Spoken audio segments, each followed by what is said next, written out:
What is up, guys? It's your boy TC back with another video. So the transfer rumours are heating up, and there's been a few developments in regards to the Wilfried Zaha situation, and that's the purpose of making this video today. So Arsenal officially submitted a bid of £40 million to Crystal Palace for Wilfried Zaha, and a lot of things have changed since the last time we spoke about Wilf Zaha on this channel. So a report came out yesterday or last night, the news broke, suggesting that this bid had been submitted at £40 million. It's believed to be just an opening bid to obviously test the waters with Crystal Palace to see how they obviously react. Obviously Crystal Palace have put out a valuation in the range of about 80 to 100 million pounds, which is something that we will discuss shortly. But this £40 million bid has gone in, and other reports this morning are now suggesting that obviously Crystal Palace have rejected that particular bid due to the fact that it's not enough, it doesn't meet their valuation. Of course, we know Crystal Palace have recently lost Aaron Wan-Bissaka, who was one of their youth products, who actually only had one season at Crystal Palace at Selhurst Park, and he was snapped up by Man United. He had a fantastic season. At one point, he was obviously linked with us. As usual, as all players are linked with Arsenal, but obviously they've lost one of their key players. They're obviously in for a windfall this summer. Of course, I can't see Zaha staying at Crystal Palace this summer, but of course they are obviously trying to play hardball in terms of actually trying to price Wilfried Zaha, or label him with a price tag. So the valuation, as mentioned, is between 80 to 100 million pounds. Arsenal have gone in with that 40. That 40 has been rejected. So let's just look at this report that came out yesterday from Sky Sports.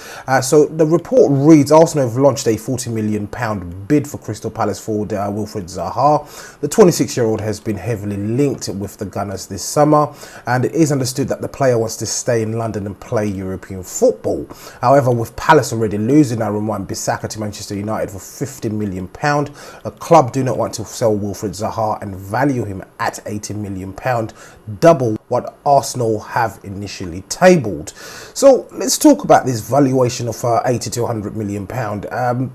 It doesn't make sense, truthfully speaking. Yes, Zaha is a good player, he's decent, plenty of dribbling, plenty of pace, works hard for the team, but £80 million, it's actually a lot of money, and I don't think he's worth that much.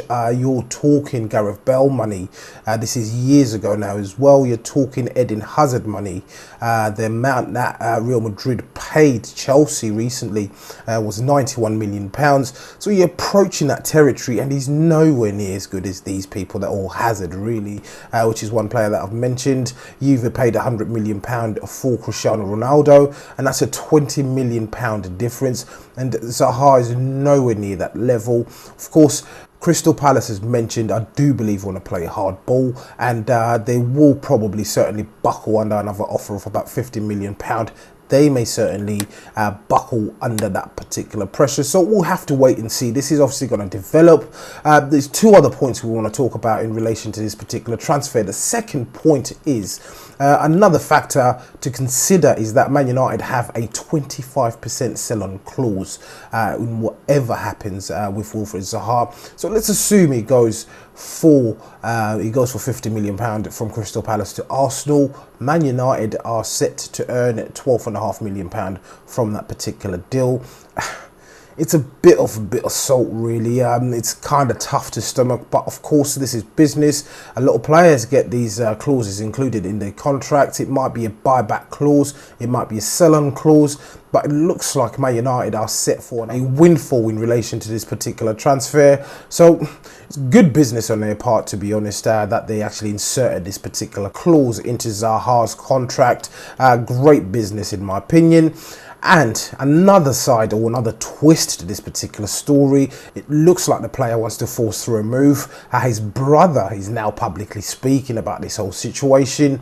So according to this particular report that came out, the report further reads, as a buoyed Arsenal fan, signing for the club would be seen as a dream move, with Zaha's brother telling Sky Sports News. Wilfried will always hold Crystal Palace and their fans in the highest regard, and all the support they gave him means the world to him. It's my brother's dream though to play for Arsenal. Given all that Wilfried has given to Crystal Palace to help them remain a Premier League club, I hope Palace will be able to see their way to agree to a deal with Arsenal that allows Wilfried Zaha to realise his dream of playing European football for the club he's supported since a child. So again, this is obviously getting to a point where action needs to be taken in regards to Crystal Palace. The player will certainly try and force a move. His brother is speaking out publicly. I do believe it's just a matter of time until this is done and dusted and all wrapped up. But we'll certainly wait for this to develop. As usual, guys, please do let me know what you think in the comments below. If you're watching this video and you're not subscribed to the channel, please do make sure that you do hit that subscribe button. So once again, guys, it's your boy TC from I'm Gonna Talk TV, and I'm out.